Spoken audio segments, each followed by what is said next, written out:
Bismillahirrahmanirrahim. Assalamualaikum warahmatullahi wabarakatuh. Eh, Kali ini di video ini kita akan melanjutkan sesi kuliah kita, pembelajaran kita terkait di mata kuliah Bisnis Proses Manajemen dengan topik Bisnis Proses Reengineering. Ya, ini merupakan bagian dari bagaimana agar mahasiswa mampu memahami ya proses bisnis dari sisi manajemen jadi dan prinsip-prinsip untuk mengelola proses bisnis itu sendiri.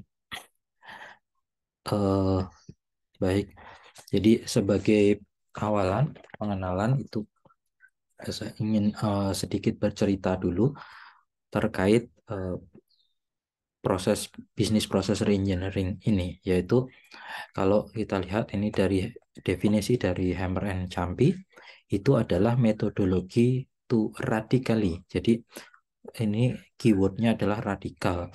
Metodologi untuk secara radikal mendesain bisnis proses inti core ya. Kita sudah kemarin belajar di pertemuan selanjutnya kira-kira proses bisnis inti itu yang seperti apa. Ya tentunya yang memang dia mempengaruhi value yang akan di-offer kepada market ya. Jadi dari produk kita atau layanan kita yang menghasilkan value. Nah, untuk mendapatkan uh, dramatic improvement atau perbaikan yang memang signifikan dari sisi productivity, cycle time, and quality. Jadi produktivitas, cycle time, dan juga kualitas itu menurut Hammer and Campy. Ya, kalau bisa lihat di gambar ini itu kan maksudnya apa sih? Ya, kita bisa melihat kalau dulu ininya gini, kalau di perusahaan yang mungkin eh, masih konvensional atau masih lama cara bekerja lama itu bisa ditemukan banyak sekali dokumen ya, dokumen itu. Nah, dokumen macam-macam dokumen dan selalu kadang-kadang kita butuh beberapa kopi dari dokumen itu karena mensyaratkan harus demi keamanan. Ya, paling nggak kita bisa lihat kalau kita pegang nota ya, nota transaksi gitu kan. Zaman dulu selalu ada beberapa lapis ya. Yang di depannya ada, terus di belakangnya ada kopinya, yang warna merah, warna kuning. Itu saja sudah beberapa dokumen untuk satu satu transaksi, satu pencatatan transaksi. Tentunya hal itu adalah banyak karena memang kalau proses bisa jadi kalau tanpa bantuan IT ya supaya pertama karena banyak pihaknya yang berperan sehingga mereka juga semua membutuhkan informasi di dokumen tersebut atau juga menjaga supaya nanti kalau ada kehilangan dokumen itu kan juga jadi butuh itu kan resource yang memang istilahnya ya banyak sekali yang dibutuhkan. Tapi kalau kemudian ketika kita eh, pakai sistem informasi berbasis pakai database ya, pakai sistem informasi yang memiliki database ya, kita simpan informasi di database, kita sebenarnya bisa men-saving banyak sekali eh, resource yang berupa untuk dokumen tadi kan. Di minimal kita tidak memerlukan lagi kopi ya, kopi berbagai beberapa macam kopi. Nah, kalaupun itu satu kan, misalnya satu, kalaupun diisi di form kan, sewaktu-waktu kita mau mengeprint, mencetak itu kan juga bisa, misalnya seperti itu kalau sudah disimpan di database kita. Nah, ini tentunya penggunaan database itu metode yang secara radikal itu bisa mempengaruhi bisnis proses. Nah, seperti itu. Jadi ini kontennya memang kalau di bisnis proses reengineering itu radikal. Ya di yang pertemuan sebelumnya kita sudah ini mempelajari juga terkait bisnis proses improvement ya. Ada namanya BPI atau Business Process Improvement. Nah, sebetulnya Business Process Improvement ini eh, ya agak-agak mirip dengan bisnis BPR, sama-sama mendesain bisnis proses. Cuman bedanya kalau BPI itu biasanya dia continuous improvement, terus incremental, jadi sedikit-sedikit. Jadi perbaikan itu bisa jadi tidak harus radikal kan, bisa jadi sedikit-sedikit. Yang penting kita uh, perbaiki satu bagian, terus bagian lain, dan nanti semuanya jadi makin lama makin banyak. Itu sebenarnya gambaran kalau BPI. Ya, jadi kalau BPI itu kita mendesain proses bisnis semakin efektif, semakin efisien itu sebetulnya juga kan PPI ya. Tapi biasanya kan perbaikan itu ada yang kecil-kecil, ada yang besar. Nah, kalau BPR, Business Process Reengineering ini perbaikannya harus radikal. Jadi harus lompatan seperti itu. Itu bedanya seperti itu. Jadi harus dia memang memang bisa jadi proses bisnisnya itu sangat berubah pesat. Makanya dia ada radikal seperti itu. Keduanya sama-sama pada inti core-nya adalah merubah proses bisnis, melakukan perbaikan pada melakukan perubahan pada proses bisnisnya. Jadi itu tadi ya untuk membedakan yang BPI, yang Business Process Improvement, dan BPR itu seperti itu ciri khasnya. Nah, 7. Nah, untuk bisa kemudian, nah tentunya kalau dia melakukan lompatan besar, itu pengen hasilnya signifikan kan, karena efeknya itu juga besar. Tentu effort yang atau usaha yang dibutuhkan juga besar. Melakukan lompatan kan beda sama menanjak sedikit-sedikit ya kan, berarti effortnya juga besar. Nah, ini ada prinsip-prinsip yang memang harus kita pahami, sehingga jangan sampai sudah melompat tinggi jauh salah atau landingnya nggak bagus, itu kan malah celaka kita ya.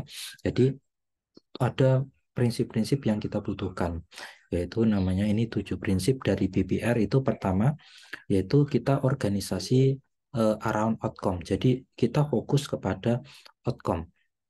Jadi ini nanti efek besarnya seperti apa outcome-nya itu. Jadi hasil yang kita inginkan di kan ada output, ada outcome ya. Kalau output itu memang luaran. Jadi proses ini ada luarannya apa?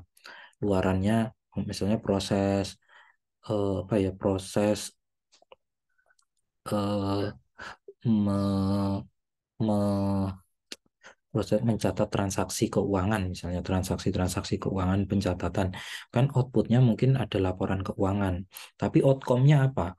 Outcome-nya kan dengan pencatatan transaksi keuangan yang baik, itu kan outcome-nya jadi eh, kita akan mudah mengelola keuangan kita. Nah, seperti itu. Jadi apa yang diinginkan itu dengan perubahan itu apa? Ya, tidak sekedar oh jadi saya punya laporan keuangan gitu, eh, tapi yang efek dari ini apa? Yang membuat organisasi ini semakin bagus. Nah, itu yang kita kejar. Yang kedua adalah integrate information processing work into real work that produce the information. Jadi kadang-kadang gini, kadang-kadang ya mungkin kita lihat kadang-kadang dalam bekerja itu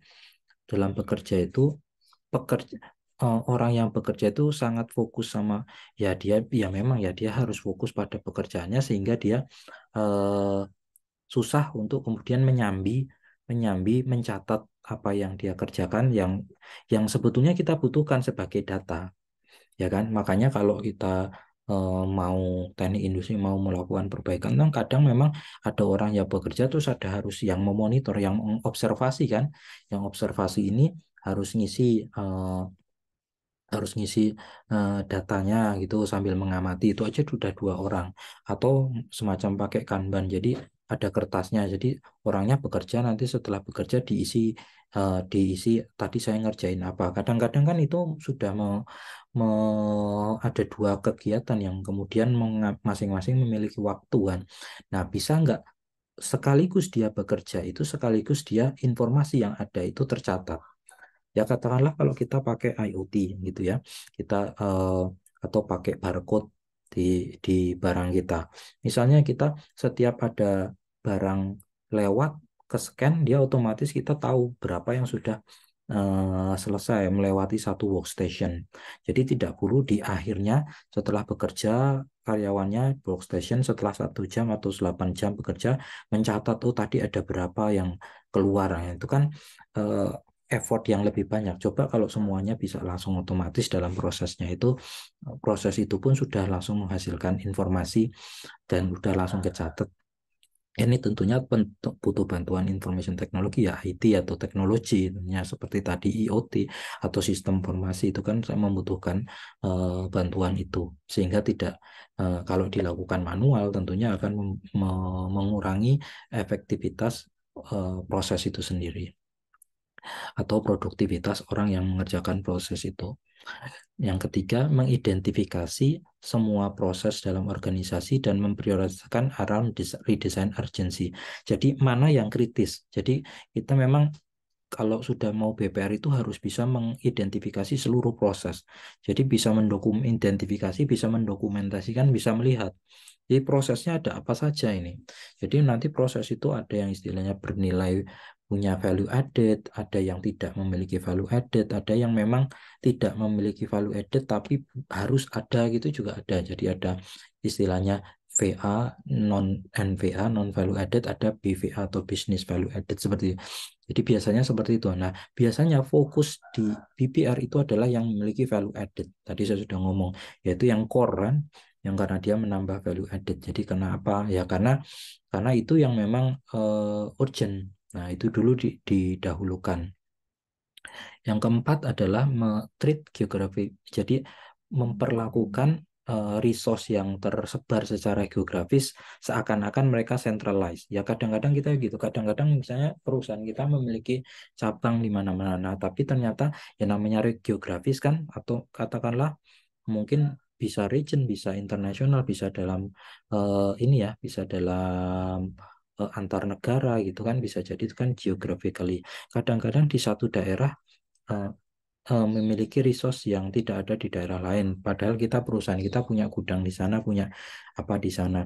Nah, tapi kadang-kadang kan bisa jadi ketika kantor kita itu terpisah, biasanya mereka pengen itu juga, oh ya sudah kami juga punya biar cepat dan kalau kami harus minta ke pusat atau minta ke daerah lain, resource itu nanti jadi lama saya mereka juga pengen punya semua bagian yang komplit yang akhirnya adanya redundansi atau duplikasi kan.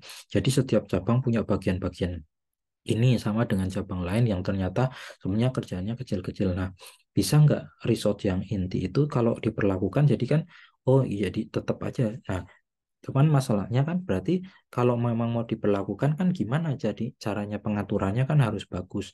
Nah, kalau pengaturan harus bagus, kalau diasumsikan kan nanti cuman efeknya dengan informasi yang baik kita jadi ngerti kalaupun mereka tidak ada di satu lokasi tapi harus mengambil tapi kita sudah jelas mekanismenya seperti apa dan waktu yang dibutuhkan gimana nanti perencanaan kita bisa bisa terjalin dan lebih ada kontrol kan kalau dulu misalnya kendalanya wah suka nggak jelas datangnya suka tidak sudah tidak sesuai berjanji. Nah, itu kan kalau ada yang mengontrol di atas bisa diperkuat hal itu. Nah, kemudian yang kelima adalah link paralel aktivitas di workflow instead of just integrating result. Jadi kalau ada kegiatan-kegiatan yang sifatnya paralel itu artinya dilakukan secara bersama-sama. Kadang-kadang kita oh yang penting hasilnya aja nanti dikumpulkan nanti pas sudah masing-masing pekerjaan kita rakit satu tapi kadang-kadang hal ini menimbulkan ini ya begitu tidak dikontrol begitu pas disambung ternyata kalau satu aja nggak benar itu nggak bisa jadi semuanya itu kan nah jadi ini gimana caranya kalaupun ring paralel jadi paralel aktivitas kegiatan yang dilakukan secara paralel itu tetap bisa ngeling sehingga bisa dikontrol gitu. Nah, kemudian 6 put the decision point. Jadi taruh decision point yaitu poin titik untuk pengambilan keputusan pada pekerjaan yang dilaksanakan dan build control. Eh, jadi kalau pengambilan keputusan itu harus pada prosesnya itu. Jadi jangan sampai misalnya oh ini setiap ada proses ini keputusannya di mana? Oh ya saya nungguan dulu atasan karena dia yang punya wewenang bolak-balik jadi nggak jadi-jadi. Nah seperti itu. Nah bisa nggak orang yang bertanggung jawab yang melakukan proses itu pun dikasih wewenang untuk kemudian mengambil keputusan di situ sehingga prosesnya lebih bagus, lebih cepat. Nah walaupun kemudian diganti ada kontrol. Jadi mungkin setiap keputusan dia itu nanti dilaporkan atau dicatat gitu kan ya sehingga kita tahu bahwa dia itu tidak bisa mengambil keputusan sewenang-wenang karena nanti tetap ada kontrolnya. Nah, seperti itu. Tapi itu minimal membuat tidak orang ketika menjalankan bingung atau keputusannya harus nunggu atasannya dulu. Harus ke atas atasan lagi, ke atasan lagi. Jadi kan lama. Nah, itu bisa dibuat seperti itu. Nah, capture information once and the source ini juga yang paling penting. Jadi bisa nggak ketika meng-capture information dalam aliran proses itu kita mau mendata informasinya itu ya sekali, sekali dan itu sudah sumbernya dan itu sebagai sumbernya itu. Jadi tidak ada oh ini tadi katanya ini, katanya ini, katanya ini kan kalau di proses itu dicatat ya itu. Misalnya ini tadi menghasilkan proses proses membubut atau proses memotong kayu ini menghasilkan berapa potongan kayu. Nah, itu nanti dia harus tanya tadi yang hitung siapa. Oh, oh ini ada 10 nanti orang dilaporkan lagi jadi berubah, laporkan lagi, laporkan kan berubah. Tapi kalau memang pas 10 kecatat di situ terus masuk database itu kan sudah jelas. Jadi kalau dicatat terus dilempar lagi di ini kan khawatirnya bisa. Jadi gitu gimana pas proses itu langsung kecatat dan itu sekali sekali dan itu dari situ sebagai sumbernya itu kan memudahkan ya catatan informasi itu. Nah ini 7 hal ini adalah prinsip-prinsip yang kita gunakan untuk melakukan BPR. Jadi kalau ini mungkin ini pernah ya ini kita sudah pelajari di awal ini satu contoh ketika dilakukan redesign proses pada PT Ford yang kemarin ini bahwa di bagian kiri gambar yang kiri ini adalah proses yang awalnya inisial prosesnya itu di mana mereka secara tradisional melakukan hal seperti itu mereka waktu melakukan PO ke vendor itu mereka juga harus membuat kopi kan harus ada bikin PO itu harus bikin kopinya purchase kopi order kopi jadi PO-nya diberikan ke vendor kopinya diberikan ke bagian akun payable bagian yang nanti membayar di finance-nya itu. Nah, nanti begitu vendor sudah mengirimkan barangnya ke gudang kita, mereka juga sekaligus memberikan good shipment kan. Nah, good shipment notice-nya ini. Nah, shipment notice ini akan masuk juga. Nah, terus ada vendor kalau sudah ada notice kan sudah ngirim mereka bisa invoice kan, bisa ngirim invoice. Nah, si akun payable ini harus mengecek tiga dokumen ini dan menyamakan benar nggak isinya yang diorder itu sama dengan yang datang dan sama dengan yang ditagihkan itu kan ini tuh butuh banyak orang untuk mengecek itu saja 500 orang cek 14 item di 3 dokumen baru mereka bisa bayar ini kan berkali-kali udah ada kopinya ada dari sini ada di sini padahal kita tahu informasinya kan yang dicek itu apa dicek adalah kesamaan itemnya kan item yang di order diantarkan sama ditagihkan itu sama ya coba kalau kita begitu purchase order itu melakukan purchasing order terus disimpan ke database ya seperti yang di gambar kanan bawah itu langsung disimpan di database nah semua bagian warehouse sama akun payable tinggal membuka database ngecek tadi apa gitu barangnya kan ngecek barangnya nah begitu vendor mendelivery barang kan langsung dicek si warehouse ngecek database oh bener nggak sesuai itu pasti terupdate datanya nah begitu akun payable mengecek lagi terupdate juga oh sudah sampai semua sama kan sebetulnya hal ini betul-betul mengubah kalau makanya di kasusnya Ford itu dengan mereka menerapkan database ini sudah bisa mengurangi jumlah karyawan sampai 120 orang ya 120 orang jadi sampai tinggal 220 orang dari awalnya 500 itu. Nah, jadi ini sudah berkurang lebih dari separuh itu, lebih dari 50% itu. Dan itu mereka tidak lagi karena apa? Tidak lagi butuh untuk menyamakan, mengecek-ngecek item itu karena orang juga fokus pada payment saja. Nah, hal ini adalah satu hal yang penting. Dari situ memang kita lihat banyak ya kelebihan dari keuntungan mengimplementasikan BPR itu ada ya beberapa ya pertama adalah decrease cost dan cycle time ya tentunya jelas biaya dan waktu pengerjaan itu jadi lebih cepat. Kemudian dari situ juga produktivitas meningkat kan karena cycle time-nya pendek ya lebih banyak yang bisa dihasilkan ya produktivitas meningkat. Kemudian ada juga improved quality and customer service ya. Jadi kalau produktivitas lebih bagus, kualitas juga meningkat tentunya layanan ke pelanggan itu jadi lebih suka terhadap ini kita layanan kita. Nah, tentunya ujung-ujungnya adalah meningkatkan competitive position. Jadi posisi kita, keuntungan advantage kita di mata pasar itu meningkat ya, karena kita sudah bisa melakukan proses kita dengan lebih murah, lebih produktif, lebih baik. Nah, itu kan tentunya kita bisa bersaing dengan kompetitor kita. Nah, cuman dari sekian banyak benefit itu memang ada challenge juga. Kalau kita lihat tadi di satu sisi contoh aja di satu sisi tadi berkurangnya orang dari 500 pegawai menjadi 120 pegawai itu memang kan efisiensi kan, bagus kan untuk perusahaan. Tapi di sisi lain itu kan buat karyawan berarti ada PHK massal, ya kan? PHK bisa jadi pemutusan PHK yang besar-besaran ya kalau mereka tidak mendapatkan tempat lain ya, tempat lain. Sisi lain itu tentunya kalau PHK saja kan itu bisa membuat moral karyawan itu turun. Jadi begitu. Nah, ini bahkan karena apa ya? Karena itu reduced staff atau layoff. Jadi ada kan apa PHK tadi. Nah, ini tuh bahkan ini memang yang sempat BPR itu walaupun dulu ada sukses story-nya dari Ford itu kemudian banyak perusahaan yang kemudian pengen ikutan, tapi kemudian BPR itu sempat turun karena kemudian ternyata tidak semua bisa berhasil seperti Ford ya. Ada yang gagal juga, banyak yang gagal, tapi banyak yang gagal tuh karena khawatir ada juga yang karena karyawannya itu khawatir kalau udah dengar BPR itu nanti pasti banyak yang dipecat itu. Nanti saya kena pecat enggak?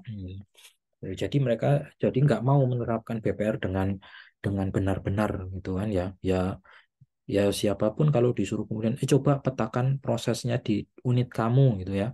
Ya dia akan merasa ini penting gitu, ya, walaupun disuruh menganalisis mana yang kritikal, mana yang nggak kritikal gitu kan ya. Tapi kalau dia nulis bahwa proses dia itu non kritikal kan bisa jadi dia nanti dilikuidasi. Ini kan seperti itu kan. Oh karena kamu ini jabatannya nggak dibutuhkan ya sudah kamu ditutup, dilikuidasi, dipecat. Wah itu kan jadi khawatir. Jadi nggak terlalu ini. Jadi mereka tak khawatir. Jadi mereka nggak eh, bagus pencatatannya nggak jujur, nggak open gitu, nggak terbuka. Ya akhirnya nggak kerasa, nggak berubah, kok nggak masif gitu kan ya. Hasilnya kok perampingannya, proses bisnisnya kok nggak masif gitu. Ternyata nggak berubah, biayanya masih tetap banyak ya. Ternyata kayak gitu. Hal ini ada sesuatu hal yang bisa ini. Jadi memang kalau mindset itu belum mengena ya susah. Ya tadi kan incomplete impact analysis tadi kan kok ternyata karena mereka tidak mau, tidak mencatat dengan baik, mendokumentasikan dengan baik, akhirnya analisisnya pun keliru ya. Yang ini yang harusnya ini non value added bisa di redesign, ini dianggap value added gitu karena khawatir dipecat. Nah, jadi ya analisisnya salah.